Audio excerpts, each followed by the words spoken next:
আসসালামু আলাইকুম। আজকের পর্বে আমি তৈরি করে দেখাবো কিভাবে খুবই অল্প সময়ে পুডিং বানানো যায়। আশা করি আপনাদের ভালো লাগবে, তো পুরো ভিডিওটির সাথেই থাকবেন। তো প্রথমে আমি পুডিং বানানোর জন্য 4টি ডিম নিয়ে নিয়েছি, তারপরে নিয়েছি ভ্যানিলা এসেন্স, আর এখানে 4টি ডিমের জন্য আমি নিয়েছি হাফ কাপ চিনি, আর এখানে হচ্ছে 700 গ্রাম দুধ জাল করে আমি 500 গ্রাম করে নিয়েছি, আর এখানে আছে পাউডার মিল্ক। তো আমি লিকুইড দুধের সাথে পরিমাণ মতো পাউডার মিল্ক দিয়ে দিব। প্রথমে আমি 4 পিস ডিমের সাথে হাফ কাপ চিনি দিয়ে ভালোভাবে মিক্স করে নিচ্ছি। ডিমের সাথে চিনি ভালোভাবে মিক্স হয়ে এলে এখন আমি এখানে পুডিংয়ের পাত্রটা রেডি করে নিব। তো আমি এখানে সসপ্যানের মধ্যে আজকে পুডিং বানাবো। তো আমি এখানে 2 টেবিল চামচ চিনি দিয়ে দিয়েছি। এখন অল্প একটু পানি দিয়ে আমি ক্যারামেল তৈরি করে নিব। তো আমি আলাদা কোনো পাত্রে ক্যারামেল তৈরি করিনি, সরাসরি পুডিং বানানোর পাত্রে ক্যারামেলটা তৈরি করে নিয়েছি। আর অল্প আছে কিন্তু ক্যারামেলটা তৈরি করে নিতে হবে। এই তো আমার ক্যারামেলের কালার চলে এসেছে। তো এখন আমি চুলা থেকে নামিয়ে নিব। আর চুলার মধ্যে কিন্তু রেখে দিলে ক্যারামেলটা পুড়ে যেতে পারে, তবে পুডিং খেতেও কিন্তু তখন ভালো লাগবে না, তিতা লাগবে। আর এই তো লিকুইড দুধের মধ্যে আমি ডিমের মিশ্রণটা কিন্তু মিশিয়ে দিলাম। আর হ্যাঁ, আমি কিন্তু লিকুইড দুধের সাথে পাউডার মিল্কও দিয়ে দিয়েছি। তো এটা যার যার ইচ্ছে মতো দিয়ে দিবেন, আর কেউ দিতে না চাইলে নাও দিতে পারেন। আর পাউডার মিল্ক দিলে কিন্তু টেস্টটা ভালো আসে। তো আমি সবসময় পাউডার মিল্ক দেওয়ার চেষ্টা করি। তো এখন ভালোভাবে মিক্স করে নিচ্ছি। তারপর আমি একটা স্ট্রেনার দিয়ে ছেঁকে দিয়ে দিবে একদম সরাসরি পুডিংয়ের পাত্রে। তো এই তো আমি পুডিংয়ের পাত্রটা নিয়ে নিলাম, এখন আমি ছেঁকে দিয়ে দিচ্ছি। আর খুবই অল্প সময়ে কিন্তু এই পুডিংটা রেডি হয়ে যায়।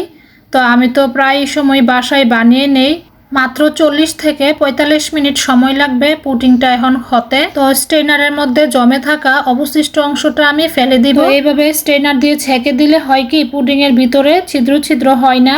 তো অনেক সময় কিন্তু পুডিং এভাবে ছেঁকে না দিলে ভিতরে একটু ছিদ্র ছিদ্র তৈরি হয়, তখন কিন্তু পুডিংটা স্মুথ হয় না, দেখতেও ভালো লাগে না। তো এই তো সব প্রসেস শেষ, এখন আমি ভাপের মধ্যে দিয়ে দিব। তো এই তো আমি একটা পাত্রের মধ্যে পর্যাপ্ত পরিমাণে পানি দিয়ে দিলাম, আর পানির মধ্যে একটা স্ট্যান্ড বসিয়ে দিয়ে দিয়েছি। এখন স্ট্যান্ডের উপরে পুডিংয়ের পাত্রটা দিয়ে তারপরে একটা ঢাকনা দিয়ে দিব। তারপর ঢাকনার উপরে একটা ভারী কোনো বস্তু দিয়ে দিব। তো আমি এখন এখানে একটা পাথর দিয়ে দিব। তো আমার কাছে একটা পাথর ছিল, তো পাথরটা দিয়ে দিলাম। তারপরে ঢাকনাটা লাগিয়ে তারপরে ঢাকনার মধ্যে যে ফুটা থাকে ফুটাটা একটা টিস্যু পেপার দিয়ে বন্ধ করে দিয়েছি। তো এই তো 45 মিনিট পর আমি চেক করে নিচ্ছি, হয়ে গিয়েছে। এখন আমি চুলাটা অফ করে দিব। আর পুডিংয়ের পাত্রটা অল্প একটু ঠান্ডা হয়ে এলে আমি ফ্রিজে রেখে দিব প্রায় 2 ঘন্টার জন্য, নর্মাল ফ্রিজে। এই তো 2 ঘন্টা হয়ে গিয়েছে। তো এখন আমি পুডিংটা মোল্ড আউট করে দেখব কেমন হয়েছে। আর এই অবস্থায় কিন্তু আমি খুব টেনশনে থাকি ভালো হয় কি না। তবে আলহামদুলিল্লাহ এই পর্যন্ত যতবার বানিয়েছি কোনো সময় ফেল হয়নি, সব সময় কিন্তু পারফেক্টভাবেই পুডিং হয়েছে আমার।